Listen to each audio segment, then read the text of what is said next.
नमस्ते दोस्तों। आज का जो टॉपिक है आपका वो है व्हाट इफ एनालिसिस।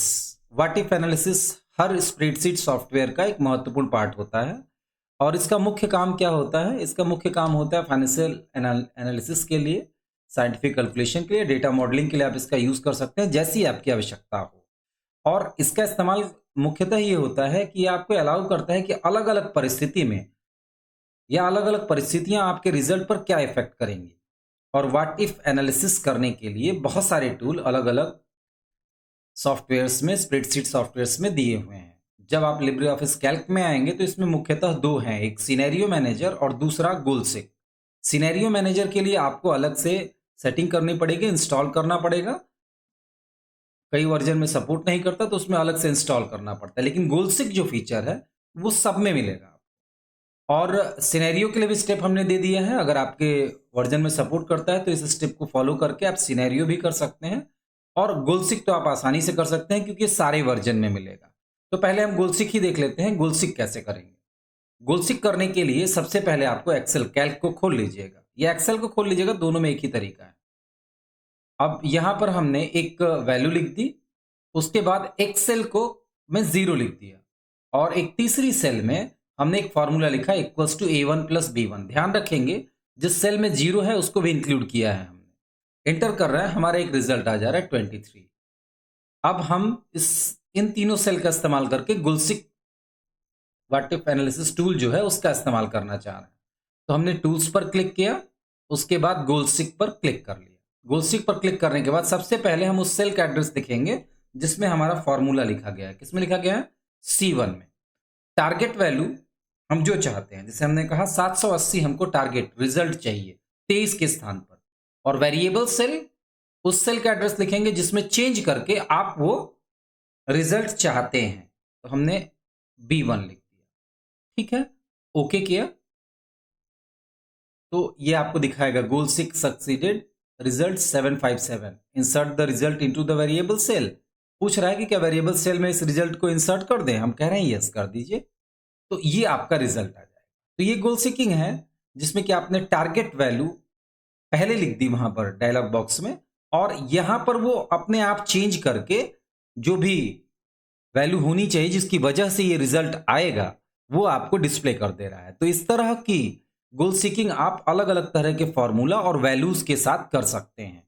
तो ये गोल सीक का एग्जाम्पल है, आप गोल सीक एक बार करके देख लीजिएगा।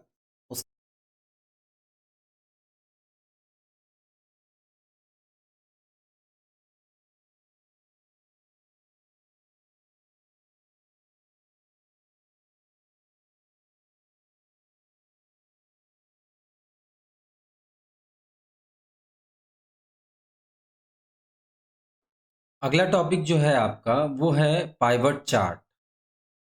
पाइवट चार्ट की विशेषता ये है कि आप किसी भी चीज को पिक्चोरियल फॉर्म में अपने सामने देख सकते हैं।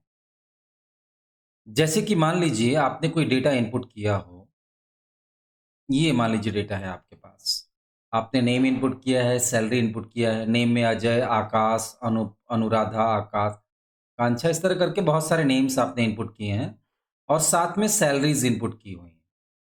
अब इनको आप पिक्चोरियल फॉर्म में देखना चाहते हैं। तो पिक्चोरियल फॉर्म में देखने के लिए आपके पास प्राथमिक चीज, कई सारे और भी ऑप्शंस हैं और भी चार्ट इंसर्ट कर सकते हैं आप। पाइवट चार्ट की विशेषता ये होती है कि डायनामिक होते हैं। और डायनेमिक में क्या फायदा होता है कि डायनेमिक जो होते हैं वो चेंजेबल होते हैं। जैसे जैसे डेटा आप सेलेक्ट करेंगे उसके हिसाब से डायनेमिक में वो जो चार्ट होगा वो चेंज होता रहेगा। तो अब इसको करने के लिए क्या करेंगे, सबसे पहले तो आप अपने डेटा को सेलेक्ट कर लीजिए। पाइवट चार्ट का नोट्स होगा यहाँ पर, ये आपको मिलेगा, ये सब तो हम आपको भेज देंगे। इसके बाद डेटा वैलिडेशन है, तो डेटा वैलिडेशन नेक्स्ट वीडियो में आपको मिलेगा। फिलहाल अभी पाइवट चार्ट ही होगा। और पाइवट चार्ट में कैसे कस्टमाइज करेंगे आप पाइवट चार्ट को और कैसे क्रिएट करेंगे, ये दोनों ही ऑप्शन आपको मिलेंगे। नोट्स ये पूरा कंप्लीट लास्ट में मिलेगा आपको, जब आपका ये हो जाएगा डेटा वैलिडेशन हम बता देंगे आपको, तो उसके बाद आपको इसका नोट्स मिलेगा, ठीक है। तो फिलहाल हम लोग पाइवट चार्ट पर रहते हैं। तो पाइवट चार्ट के लिए आप पहले आप डेटा इनपुट कर लेंगे सर। नेम इनपुट कर लिया आपने, सैलरी इनपुट कर लिया, नेम ये सारे हैं आपके सामने और ये सैलरीज हैं। First of all you have to select all the database. Select कैसे करेंगे? सेलेक्ट करना सबको आता होगा ना? ठीक है, सेलेक्ट कर लिया। अब उसके बाद कहाँ जाएंगे? इंसर्ट में। ये सारी चीजें जो हैं ये आपको नोट्स में मिल जाएंगी, तो नोट्स को ध्यान से देखिएगा। पहले इंसर्ट में गए हम, इसमें डायरेक्ट ही ऑप्शन आपको मिल रहा है पाइवट टेबल का।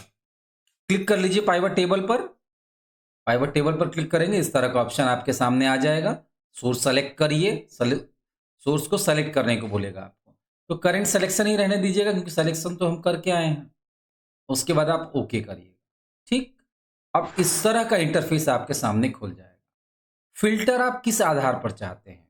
पहला फिल्टर, ठीक है, हमने ड्रैग करना है। फील्ड के नाम आपके नेम और सैलरी, ये दो फील्ड अवेलेबल फील्ड्स में आ रहे हैं।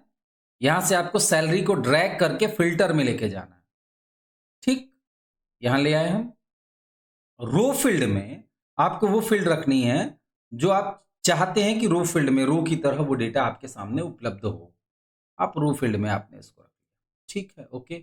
अब डेटा फील्ड में आप उस फील्ड को रखेंगे जिसका सम, नॉर्मली सम का इस्तेमाल, ऑप्शंस में और भी विकल्प आपको मिलेंगे, आप ये सारी चीजें देख सकते हैं। Ignore empty rows, total columns, add filter, identify categories, enable drill to details, ये सारे ऑप्शन भी सेलेक्ट कर सकते हैं। जो आपको सही लगे वो ऑप्शन आप यहां से भी सेलेक्ट कर सकते हैं। और भी विकल्प आपके पास हैं। सोर्स एंड डेस्टिनेशन का भी विकल्प है। इसको अगर आपको चेंज करना हो, जैसे हम तो सेलेक्ट करके आए हैं रेंज को, अगर आपको लगता है कि आपने सेलेक्ट नहीं किया तो आप यहां क्लिक करके दोबारा से रेंज को सेलेक्ट कर सकते हैं। ठीक है, और अगर आप चाहते हैं कि जो आपका रिजल्ट हो वो कहीं कॉपी हो तो वो भी आप यहां पर सेलेक्ट कर सकते हैं, दूसरे वाले ऑप्शन में, डेस्टिनेशन वाले ऑप्शन में। ठीक, तो हम यहां अभी नहीं जाते। अब डेटा फील्ड में हम वो चीज रखेंगे जिसको हम चाहते हैं, जिसका सम हमको दिखाई दे, तो आपको ड्रैग करना होगा इस जगह पर।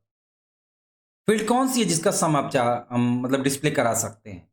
नेम का सम तो होगा नहीं, सम हो सकता है सैलरी का, तो आप सैलरी को ड्रैग कर लीजिए। सैलरी को हमने क्लिक किया और ड्रैग करके यहां पर छोड़ दिया। ठीक, यहां आ गया, सम सैलरी लिख भी रहा है। ओके कर दीजिए आप। ओके कर दिया हमने। देखिए हमारे सामने इस तरह का इंटरफेस एक बन करके आ गया। तो पूरा, पहले तो पूरा 46,000 टोटल आपको दिखा रहा है। अब आप नहीं चाहते कि सबकी सैलरी का सम वो दिखाए, आप यहां क्लिक करिए, ऑल हटा दीजिए। आप चाहते हैं सिर्फ 3,000 जिनकी सैलरी है उनका सम दिखे, यहां क्लिक करिए, ओके करिए। अब 3,000 सैलरी दो लोगों की है, एक आकाश की और दूसरी कैलाश की, तो वो 3,000 सैलरी दिखा रहा है और सम दिखा रहा है कि 6,000 टोटल रिजल्ट होगा। अब इसके बाद अगर आपको लगता है कोई और भी चाहिए तो आप सेलेक्ट कर सकते हैं। 5,000 क्लिक कर लिया आपने, मे बी कि 5,000, अच्छा 5,000 दो हैं, एक अहमद का है एक अजय का, 5,000 सैलरी है तो 5,000 दिखा रहा है। अब सबको देखना हो तो आप जानते हैं ऑल पर क्लिक कर लेंगे, सबको दिखाई देगा, सब दिखाई देंगे। ठीक है, अब इनमें सेलेक्टेड अगर आपको चाहिए तो आप सेलेक्टेड भी सेलेक्ट कर सकते हैं। 7,000 हमने सेलेक्ट कर लिया, जिनकी 7,000 हो सिर्फ उन्हीं को दिखाए। तो 7,000 सिर्फ अखिलेश का है, आपके डेटा बैंक में, आपका जो डेटाबेस है उसमें सिर्फ अखिलेश का 7,000 सैलरी है, 7,000 दिखा रहा है। तो ये बड़ी मजेदार चीज है, आप चाहें तो इसको यूज कर सकते हैं।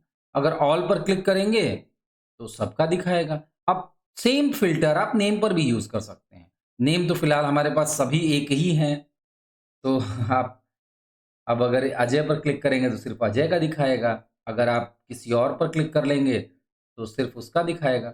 आप किसी को हटाना चाहते हैं उसको हटा लीजिए और उसके बाद ओके पर क्लिक करिए तो उतने का दिखाएगा। अगर आप सबको देखना चाहते हैं तो आप यहाँ पर एक बार ऑल पर क्लिक कर लीजिएगा, सबको दिखाएगा। ठीक है, और फिल्टर करना हो तो ये तो हमने आपको बता ही दिया कि हाँ, सैलरी से आप फिल्टर कर सकते हैं। अगर आप सिर्फ 2,000 वाले को देखना चाहते हैं, 2,000 पर क्लिक कर लीजिए, 2,000 को दिखाएगा। ठीक है, तो ये फैसिलिटी जो है, ये चीज जो है, ये आपका पाइवट टेबल हुआ। पाइवट टेबल करके एक बार देख लीजिएगा, बहुत मजेदार चीज है। टेबल देखिए, हमने जो टेबल बनाया है वो टेबल तो बड़ा शॉर्ट था, सिर्फ उसमें यही दो डेटा थे, नेम और सैलरी। मे बी कि आप जो टेबल बनाया उसमें बहुत सारी फील्ड्स हों। ठीक है, बहुत सारी फील्ड्स हो सकती हैं और बहुत सारा डेटा हो सकता है। जरूरी नहीं कि इतना ही डेटा के साथ आप काम करेंगे, इतने ही डेटा के साथ काम करेंगे, मे बी कि बहुत ज्यादा डेटा हो। तो आपके पास जो ये पाइवट टेबल वाला ऑप्शन आएगा ना, इंसर्ट में जब आप जाएंगे पाइवट टेबल में, तो यहाँ पर एक मिनट, सेलेक्ट तो हमने कुछ किया नहीं था, हम सेलेक्ट कर लेते हैं। जब आप इंसर्ट में जाएंगे और पाइवट टेबल पर जाएंगे, तो यहाँ आपको बहुत सारे विकल्प मिलेंगे। यहाँ पर आपको वो डेटा रखना है जिसके आधार पर फिल्टर करना चाहते हैं। यहाँ पर डेटा फील्ड में वो डेटा रखेंगे जिनको आप, जिनका सम चाहते हैं, जोड़ना चाहते हैं। ठीक, रो फील्ड में जिस डेटा को आप रो के रूप में देखना चाहते हैं उसको सेलेक्ट कर लीजिए। कॉलम फील्ड में डेटा को ही रहने दीजिए। आप चाहें तो बदल भी सकते हैं, नेम रख लीजिए। ठीक है, नेम और डेटा हो गया। ओके करेंगे तो इस तरह से आ जाएगा। अब नेम में हम, अब हमने तो वहाँ पर सैलरी भी नहीं रखी, आप सैलरी रख लीजिएगा, नहीं तो ऐसे बस नाम ही दिखाएगा अनूप का। टोटल रिजल्ट तो तब दिखाएगा जब आपने वहाँ पर सेलेक्ट किया होता इस जगह पर। एक मिनट, हम वापस चलते हैं वहाँ पर। जैसे ये सेलेक्ट कर लिया हमने, और अगर हम यहाँ पर पाइवट टेबल में अगर हमने यहाँ पर क्लिक करके सैलरी यहाँ पर किया होता तो आपको सम दिखा रहा होता वहाँ पर। आपने सेलेक्ट नहीं किया इसलिए वो नहीं दिखा रहा है। तो पाइवट टेबल पर अलग अलग तरह से प्रैक्टिकल करके देखिएगा, और अगर कोई समस्या आती है तो व्हाट्सएप मैसेज करिएगा, हम तो उपलब्ध हैं ही, हम आपको बता देंगे। आप लोग